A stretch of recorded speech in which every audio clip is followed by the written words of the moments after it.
As we move into our new unit, we refer to this time period as the period of the scientific revolution in Europe, and it led clearly to new directions in the way that people think. Now we want to stay focused on this change or this shift in human thinking for the purpose of understanding the way the European view of the meaning of individual experience on Earth and how that meaning and experience fits into a larger understanding of the natural world.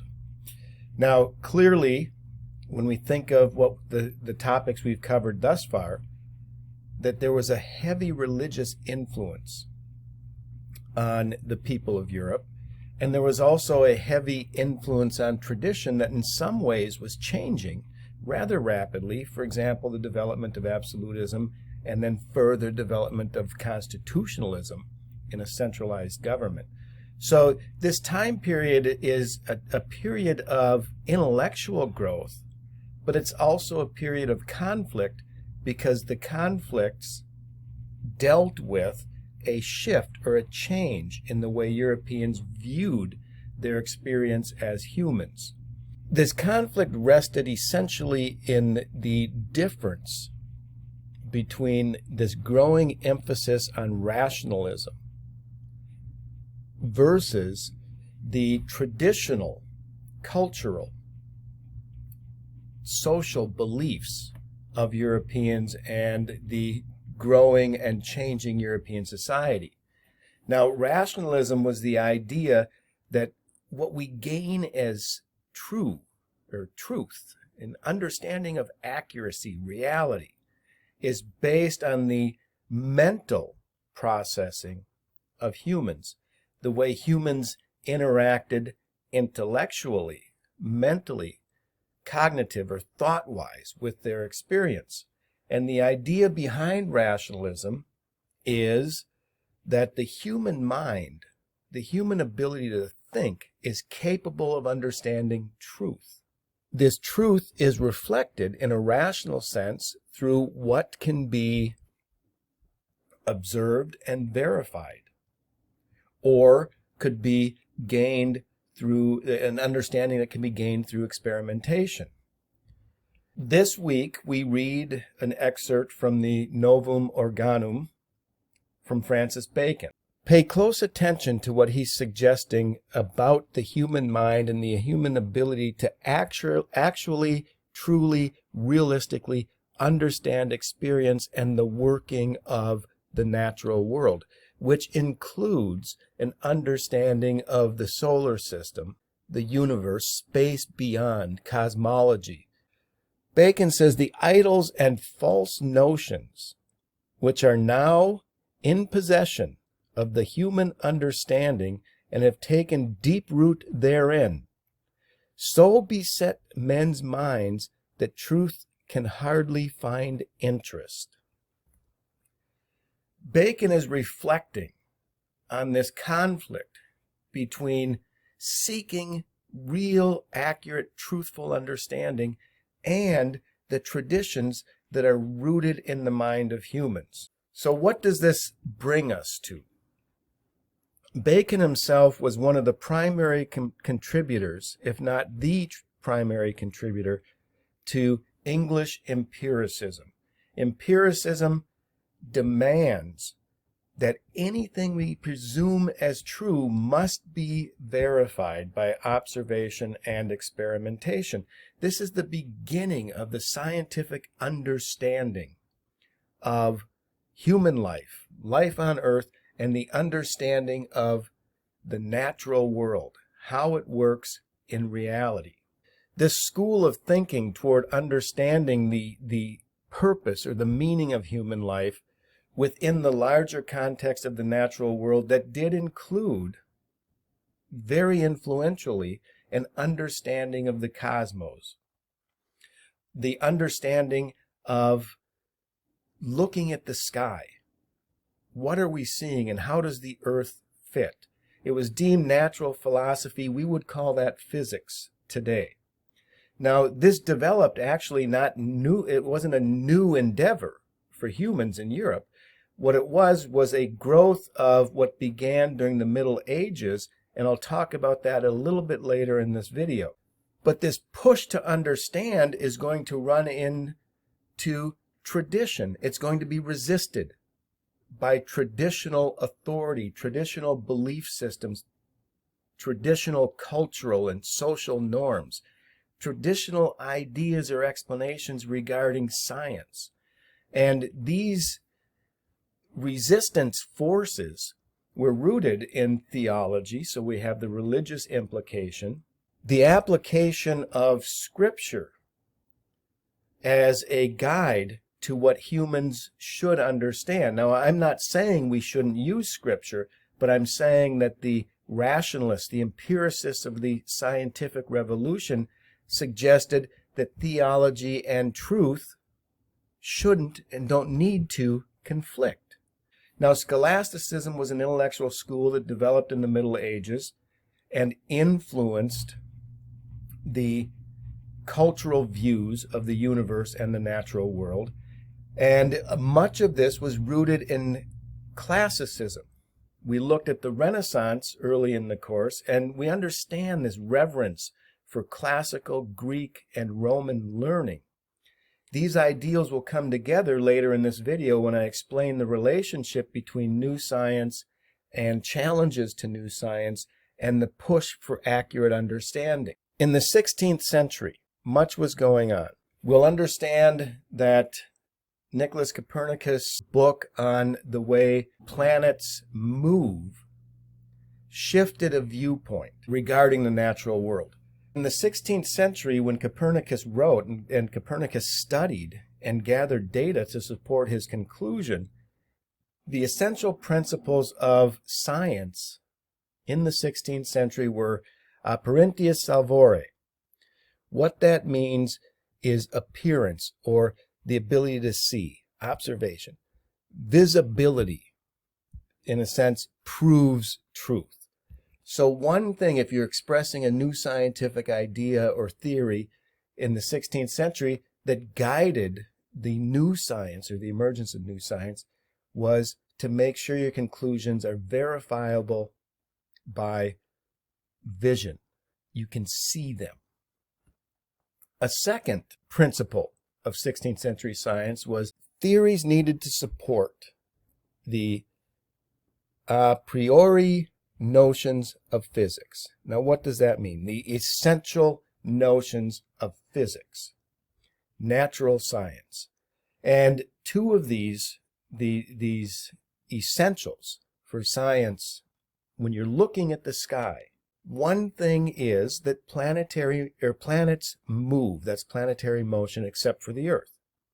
The Earth was deemed to be the center of the solar system, and everything revolved around the Earth. Once moving, another essential or a priori notion of physics was that the motion is uniform. Based on Aristotle, that you'll see in a minute, the orbits were circular. Aristotle put forth this notion of heavenly spheres. Uniform motion. They move in circles, and by uniform, we mean they travel in the same direction. Okay, so if planets move and rotate around the Earth, they move, they don't stop and go backwards. It's uniform motion, and they travel at a uniform speed. So these are essential notions of physics at the time of Copernicus. This is the beginning of the scientific revolution. When Copernicus started looking and charting the skies and planetary motion. Copernicus gathered data with naked eye observation. You could see the planets, you could chart them on a star chart or a planetary chart across a paper map and calculate their position on a given period of time, a day for example, where they are on this day and where they are on another day, and you could connect those dots and arrive at their motion. their uniform motion, uniform speed. It also adhered to a circular orbit. Okay, the circle was important, and we'll get to Aristotle on why that is. He had all of his data collected through observation, and he had a book, De Revolutionibus Orbium Caelestium. It means on the revolution of the heavenly orbs, or spheres. Okay, so what he's talking about are the evolution or the revolution of planets, how they revolve in space. He held off publishing this, and you'll notice that it was published the same year that he died. It was in fact published after he died, and it was pushed to be published by a Lutheran priest who was a friend of his, Andreas Osiander. The intro to this book was dedicated to Pope Paul III, with the belief that this was a pope that was a little more sympathetic to the studies of astronomy, studies of cosmology, and the functioning of the natural world in our solar system beyond Earth. What was critical was his challenge of geocentrism, the concept that the Earth is the center of the solar system.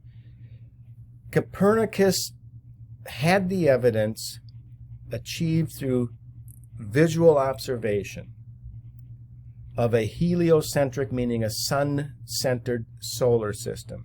Now, this was a challenge to tradition, it was a challenge to theology, and it was a challenge to classicism.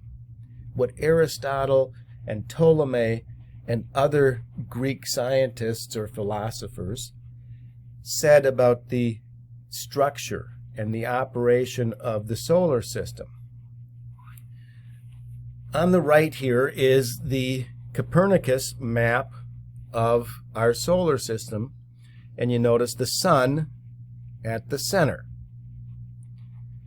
You'll notice also the orbits are perfectly circular, and at the very edge of the solar system, this in Latin means the prime mover, meaning the force that compels the motion and orders the universe, which would be God. So what's the problem with this?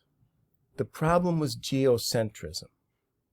And this relates theologically to the concept that humans were created by God in God's image.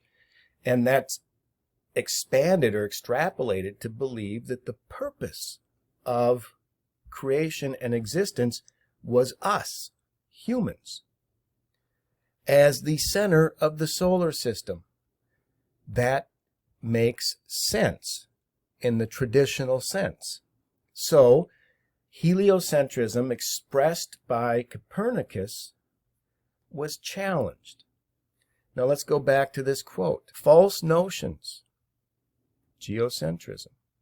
If the Earth isn't the center of the universe, that can create problems in understanding man, humans, as the primary instrument for the creation of the universe. The primary purpose. Because if the Earth isn't the center of our solar system, something else is, and that something else is the sun. It takes away a little bit of the assuredness of our place as a human being in the solar system or in the universe. An example of this criticism comes from Martin Luther. Notice, first of all, that he published this. This is actually a letter, or a series of letters of conversations between he and friends 10 years before Copernicus's work was actually published. So he says there's talk of a new astrologer who wants to prove that the Earth moves and goes around instead of the sky. The idea was that the sky moved. The objects in the sky moved. The spheres of the solar system moved in a predictable set or established pattern. The fool wants to turn the whole art of astronomy upside down. However, as Holy Scripture tells us, so did Joshua bid the sun to stand still and not the earth. So Luther, in a sense, reflects the criticism of new science that Bacon was arguing against. So where do these ideas come from? We have a little bit about the scripture, but I'm going to talk about classicism and the influence on the European mind. First off, let's start with Aristotle. Aristotle had a cosmic map, so to speak, and this is it. The earth is the center. All of these spheres are perfectly circular, and they were crystal or crystalline spheres that existed, and the planets and the permanent stars, or the fixed stars, were attached to these spheres, and the spheres moved.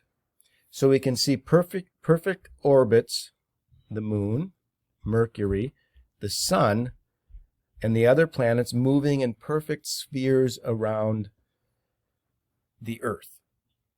Geocentrism. Now there's a problem with this theory, because if you track the stars, humans believed that the orbits were circular, but in reality the orbits are oval. So sometimes when you're tracking the stars, instead of going in a perfect direction, they look like they're going backwards, kind of like this. Now what does that mean? Well, a Roman astronomer, Ptolemy, had a solution. We'll notice, so we have to adjust the idea of spheres from Aristotle a bit, but we'll notice, let's say, as Jupiter orbits around the earth, and we observe it, and it looks like it goes kind of like this, and then again kind of backwards, and then like that. Well, that violates the a priori of physics. It's uniform motion. It's supposed to go in one direction. Well, you fix that by adding what were called epicycles, where the planets themselves have an orbit within the sphere as they go around the Earth.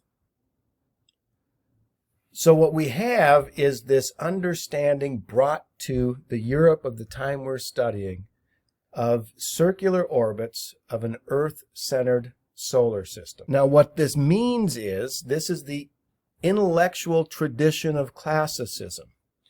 It began in the Middle Ages when Europeans were well off enough to begin interacting with civilizations to the east, most directly the Middle East and the Arab empires or Muslim empires that developed at the eastern end of the Mediterranean.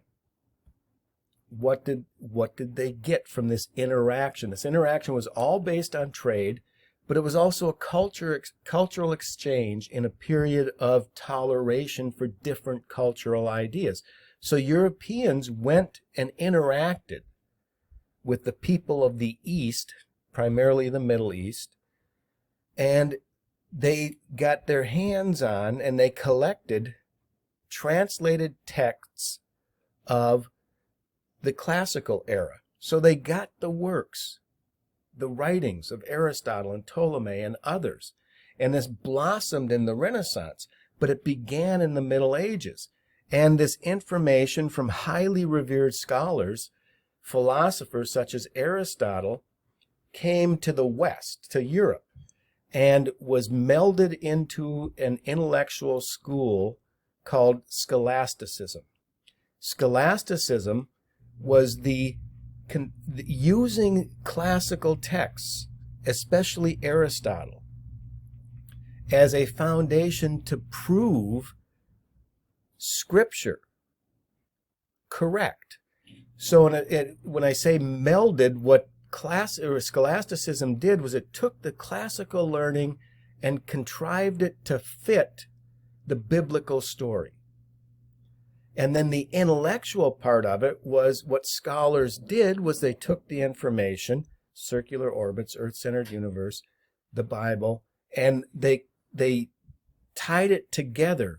A philosophical endeavor of natural science or natural philosophy of the Middle Ages was to use classical texts to confirm the revelation of Scripture.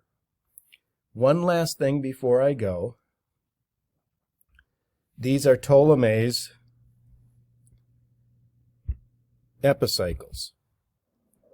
The blue line shows where the naked eye observations of the planets as they move look. You can see that from an angle of Earth, they go backwards for a little bit and then continue back on their orbit. That is the epicycle.